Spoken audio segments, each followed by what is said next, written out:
문을 닫는 소리가 유난히 무거웠다. 준호야, 너는 이제 이 집 아들이 아니다. 그 한마디가 내 인생을 끝냈다. 나는 아무 말도 할 수 없었다. 그저 아버지의 눈을 봤다. 그 눈에는 분노도 슬픔도 없었다. 오직 피로만 있었다. 마치 오래된 가구를 버리기로 결정한 사람처럼. 어머니는 복도 끝에서 고개만 숙이고 있었다.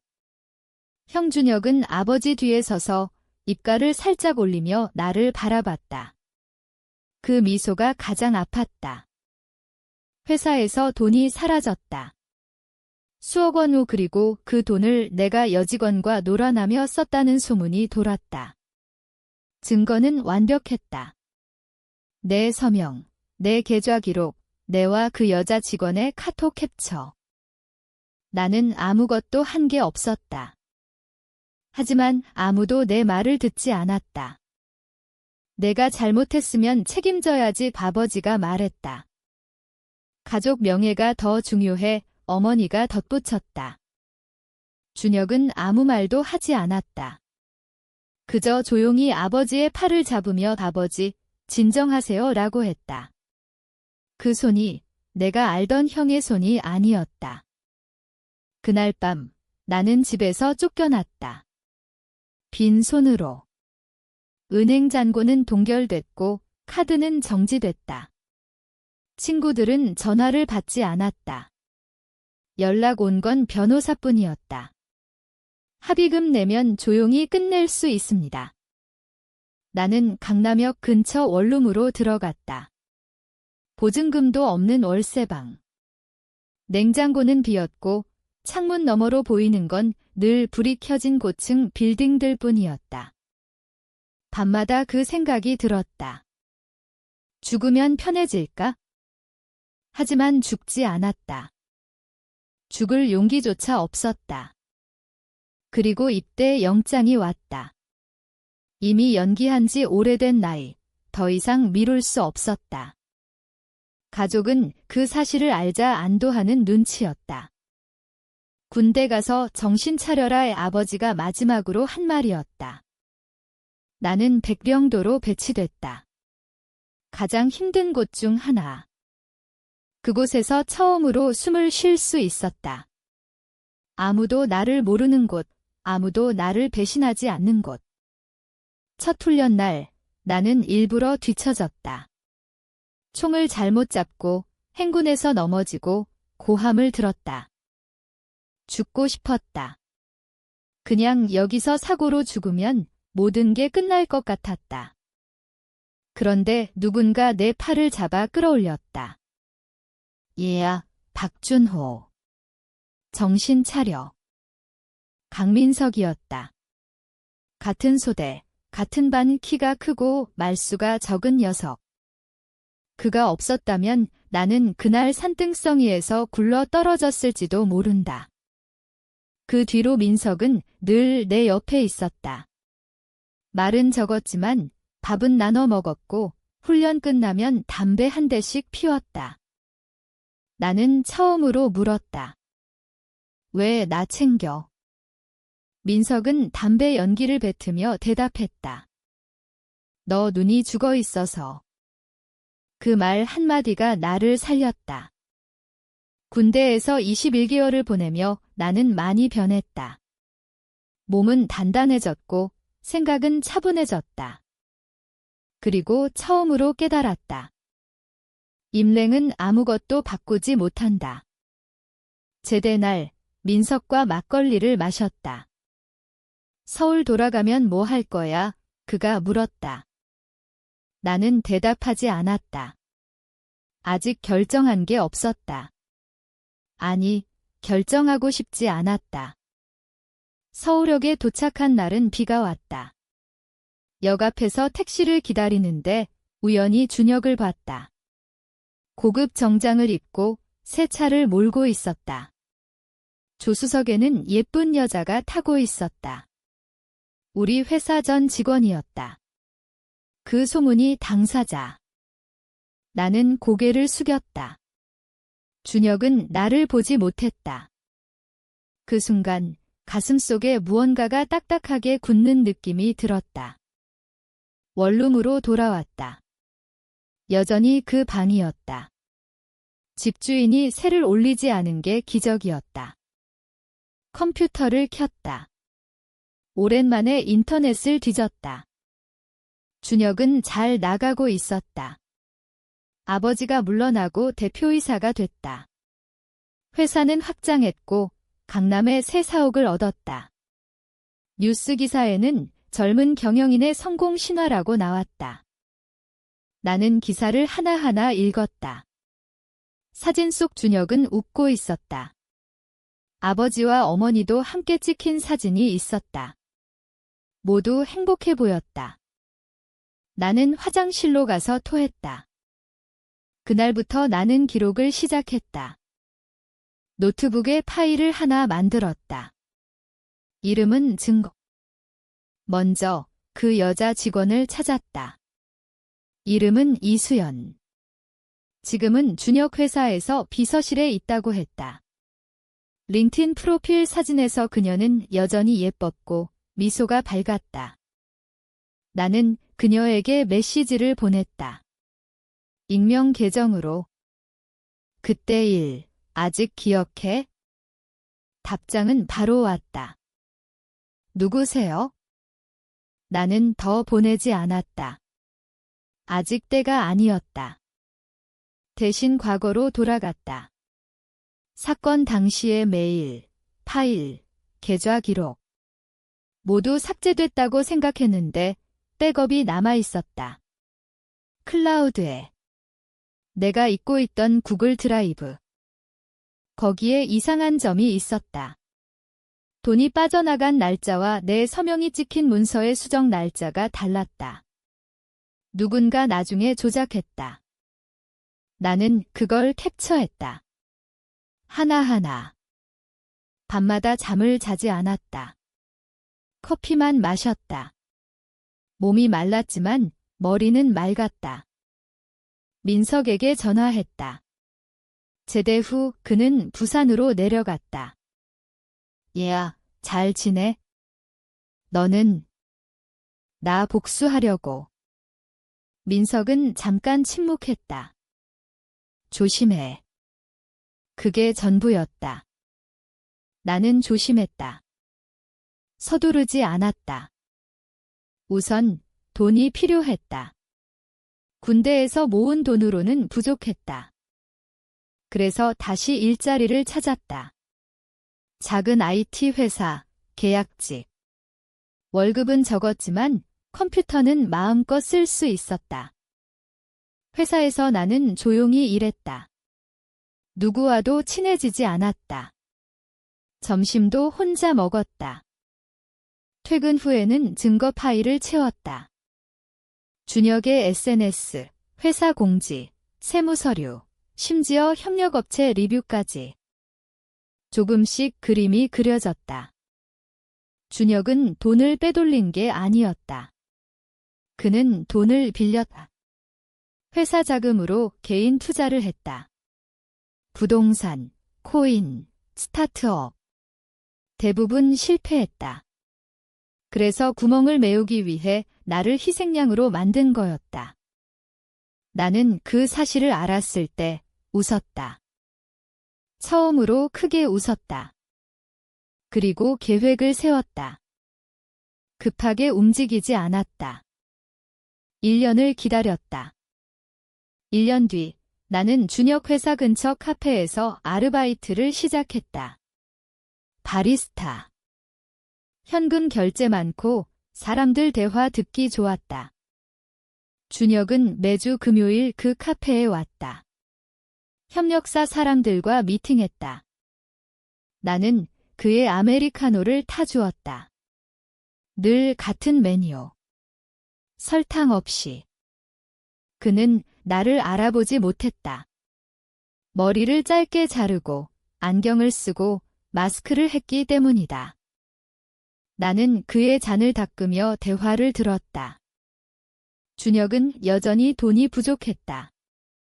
새 프로젝트로 투자 유치하려고 애쓰고 있었다. 아버지는 은퇴 후 골프만 쳤고 어머니는 자선 모임에 빠져 있었다. 나는 수연과도 연락을 시작했다. 이번엔 다른 계정으로. 그때 준혁 씨가 시켰다고 들었어. 아직 죄책감 있어? 그녀는 처음엔 부정했다. 나중엔 울었다. 미안해요. 돈이 필요했어요. 나는 그녀를 위로했다. 이해해. 나도 그럴 수 있어?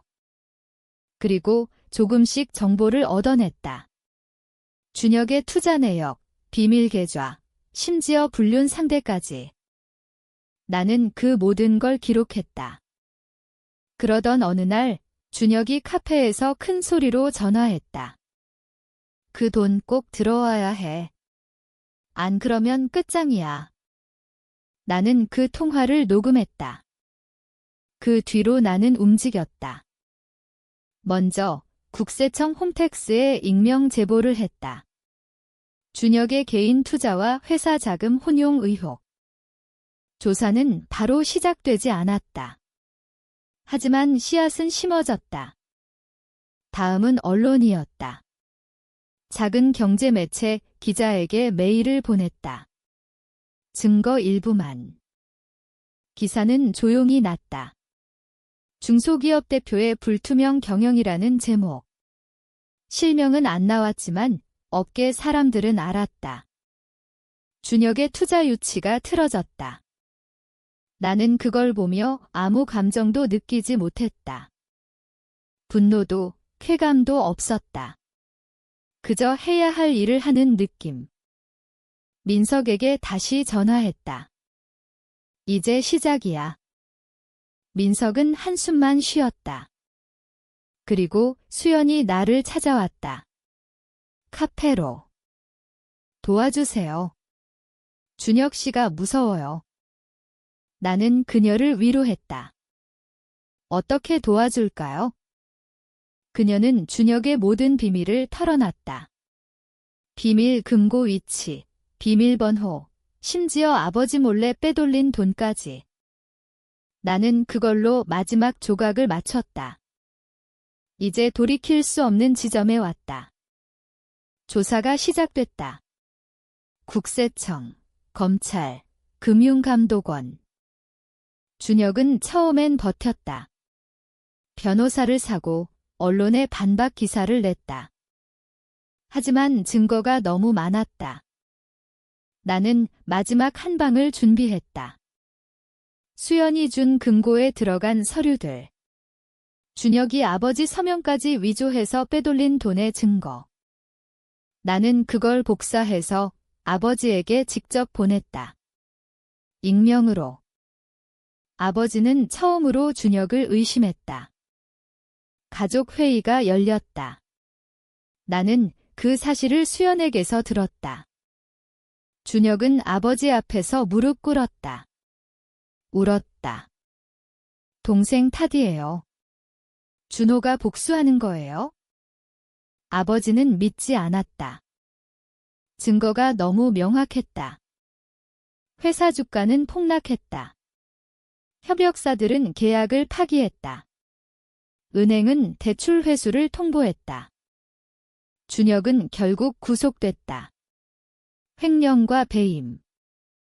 나는 그 뉴스를 보며 처음으로 잠을 잤다. 깊이. 하지만 꿈에서 민석이 나왔다. 너 아직 사람 맞아? 깨어보니 땀이 흘렀다. 수연은 해외로 도망갔다. 내가 준 돈으로. 그녀는 마지막으로 말했다. 고마워요. 그리고 미안해요.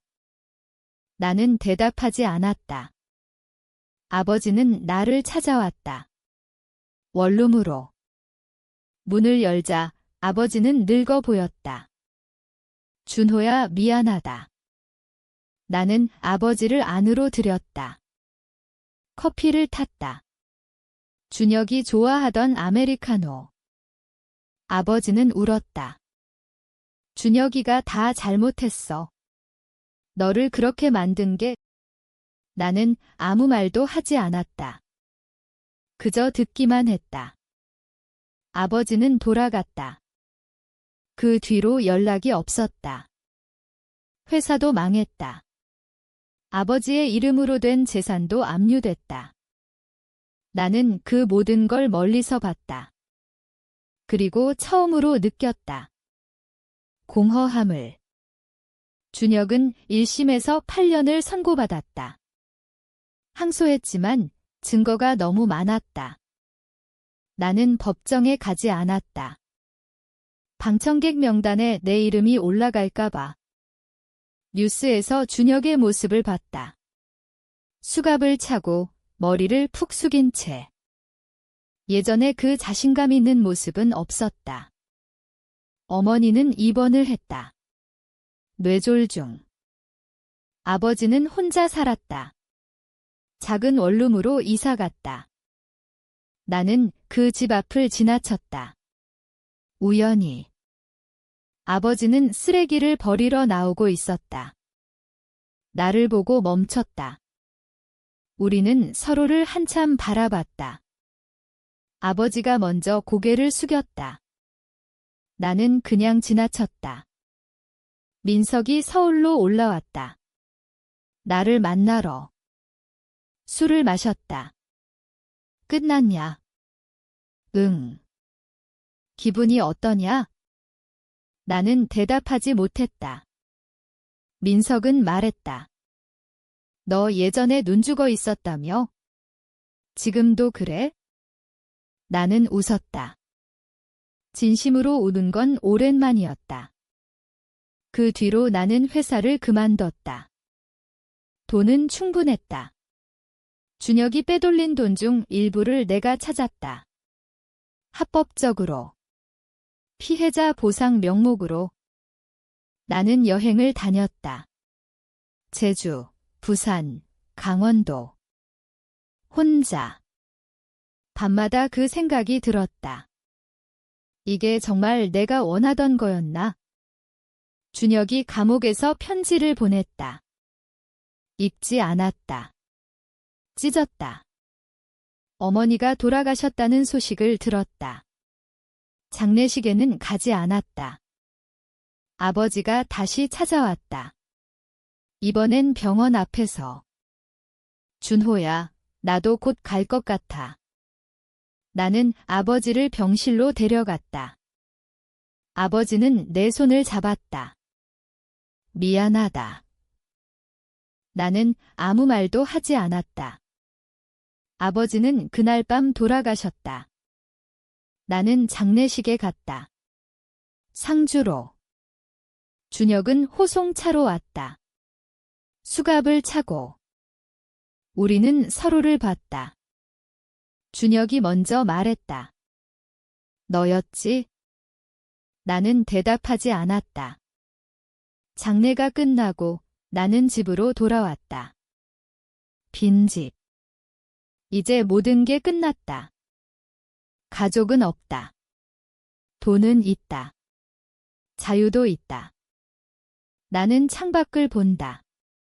서울의 밤이 아름답다. 예전엔 이 뷰가 부러웠는데 지금은 아무 감흥이 없다. 민석이 마지막으로 전화했다. 서울 떠나라. 왜? 너 거기 있으면 계속 과거에 살 거야. 나는 고민했다. 그러다 짐을 쌌다. 공항으로 가는 택시 안에서 뉴스를 봤다. 준혁이 자살 시도했다는 기사, 실패했다. 나는 창밖을 봤다. 비가 오고 있었다. 비행기는 일본으로 갔다. 오사카. 새로운 도시, 새로운 사람들. 호텔방에서 나는 처음으로 울었다. 왜 우는지 모른다. 복수는 끝났다. 하지만 나는 어디로 가는가? 사람은 배신당하면 괴물이 되는 걸까? 아니면 원래 괴물이었던 걸까? 나는 그 질문에 답하지 않는다. 그저 창밖 비를 본다. 그리고 생각한다. 만약 그때 가족이 나를 믿어줬다면 나는 지금 어떤 사람이 됐을까? 하지만 그건 이미 지난 일이다. 나는 살아남았다. 그들처럼. 아니, 그들보다 더.